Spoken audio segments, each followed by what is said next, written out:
ইলামবাজার যে ঘটনা সংঘটিত হয়েছে, জেলা কংগ্রেসের তরফ থেকে কি পদক্ষেপ গ্রহণ করা হয়েছে ইতিমধ্যে?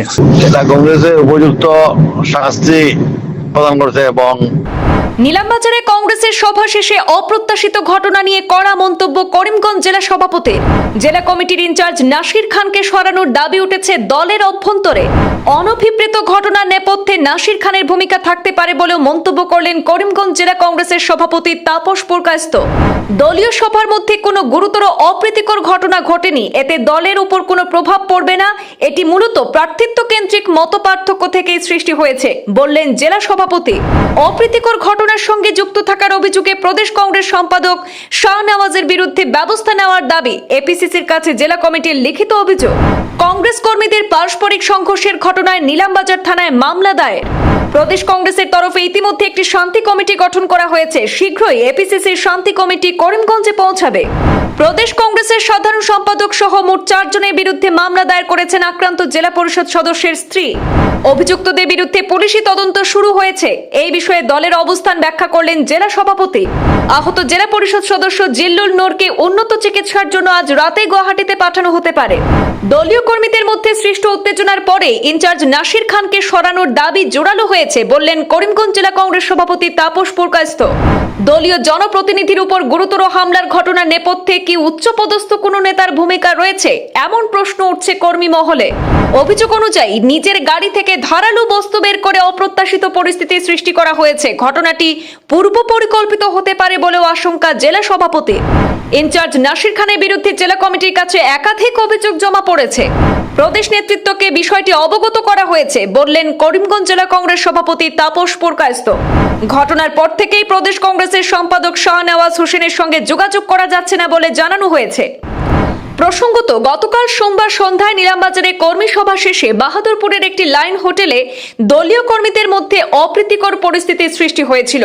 আর সেই ঘটনার সময় প্রদেশ কংগ্রেস সম্পাদক শাহনওয়াজ হোসেনের সঙ্গে সংঘটিত একটি ঘটনায় বদরপুরের উমরপুর জেলা পরিষদ সদস্য জিল্লুল নূর গুরুতরভাবে আহত হন। আর সেই ঘটনার পর আজ মঙ্গলবার আসাম প্রদেশ কংগ্রেসের সাধারণ সম্পাদক সহ মোট 4 জনকে অভিযুক্ত করে মামলা দায়ের করেছেন জেলা পরিষদ সদস্যের স্ত্রী। নীলামবাজার পুলিশ মামলা দায়ের করার পরে তদন্ত শুরু করেছে। সূত্র মারফত জানা গেছে যে ইতিমধ্যে ঘটনার সঙ্গে সংশ্লিষ্ট বিভিন্ন তথ্য সংগ্রহ করেছে পুলিশ।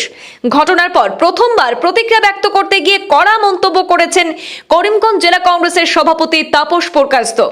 জেলা কমিটির ইনচার্জ নাসির খানকে দায়িত্ব থেকে সরানোর দাবি উঠেছে। যদিও এই বিষয়ে সরাসরি কোনো মন্তব্য করেননি, মন্তব্য এড়িয়ে গেছেন জেলা সভাপতি, তবে তিনি উল্লেখ করেছেন যে নাসির খানকে সরানোর দাবি দলের অভ্যন্তরে উঠেছে।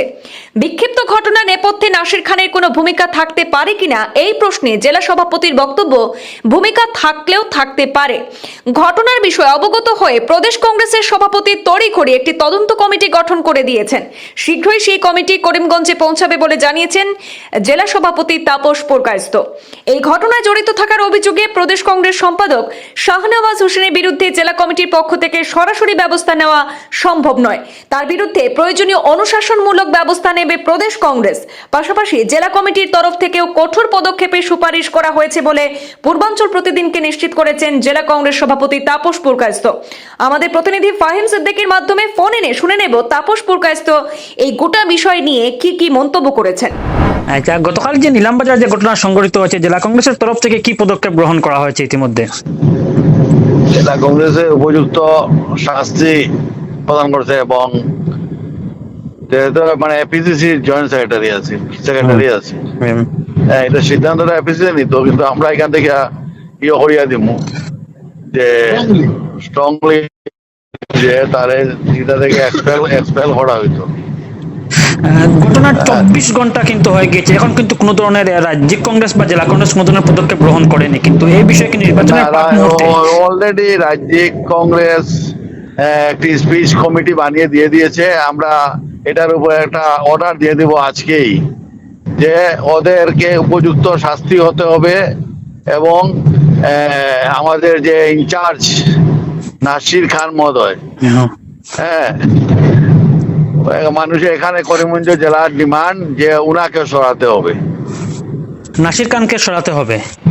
এখানে করিমগঞ্জ জেলার ডিমান্ড মানে এর করিমগঞ্জ জেলার ডিমান্ড, বা আপনি তো জেলা সভাপতি, কিন্তু এর পিছনে কি কারণ? নাসির খানের কোনো ইঙ্গিতে কি এই ঘটনা সংঘটিত হয়েছে, না অন্য কোনো কারণ রয়েছে? এটা ঠিক বোঝা যাচ্ছে না। আমরা একটা কমিটি বানিয়ে দিয়েছেন গৌরব গগৈ মহাশয়, এই কমিটি ছানবিন করছেন।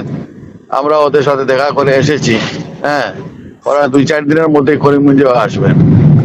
আর নাসির খানকে আপনারা কি ইতিমধ্যে জেলা কংগ্রেসের তরফ থেকে নাসির খানকে সরানোর জন্য কোনো ধরনের পত্র প্রেরণ করেছেন কি? আমাদের কাছে বিভিন্ন কমপ্লেন আসছে নাসির খান সম্বন্ধে।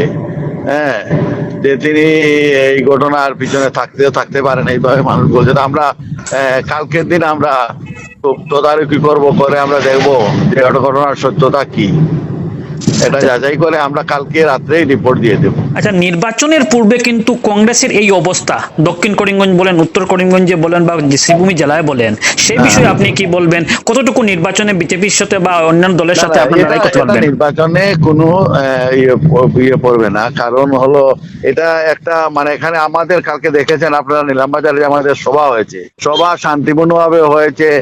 বিকাশ উপাধ্যায় যে আমাদের এসেছিলেন, হ্যাঁ, সবাই এখানে এসেছিলেন, এখানে কিছু হয়নি। এটা হয়েছে আপনার ইয়েতে ওই প্রার্থী কেন্দ্রিক সংঘাত। ওদের দুই ভাই প্রার্থী, হ্যাঁ, বিশেষ করে এটার জন্যই হয়েছে। এখানে সংগঠনের কোনো দোষ নেই।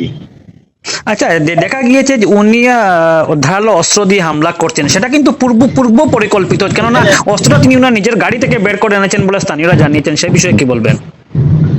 সেটা ঠিক আমি দেখতে পাইনি, আমি অল্প পরে এসেছি। তবে এটা কোনো ভাবে মানা যায় না, এটাকে ধিক্কার জানাই এবং ধিক্কারই জানাই। এবং আমাদের জেলা কংগ্রেসের আমাদের পার্টির জেলা পরিষদ সদস্যকে এভাবে ধারালো অস্ত্র দিয়ে আঘাত করা হয়েছে, তার জন্য আমি ধিক্কার জানাচ্ছি। এবং অতি সত্বর যে পিসিসির আমাদের মাননীয় সভাপতি গৌরব গগৈর কাছে আমরা কালকেই মোটামুটি একটা চিঠি পাঠিয়ে দিয়েছি। আচ্ছা, আপনি যে পিস কমিটির কথা বলেছেন, এই ঘটনার পর কি পিস কমিটি গঠন করা হয়েছে? হ্যাঁ, আজকেই করা হয়েছে। ওরা 2-4 দিনের মধ্যে আসবেন। গৌরব গগৈর নির্দেশে করা হয়েছে। ঠিক আছে, ঠিক আছে, ধন্যবাদ, অসংখ্য ধন্যবাদ আপনাকে।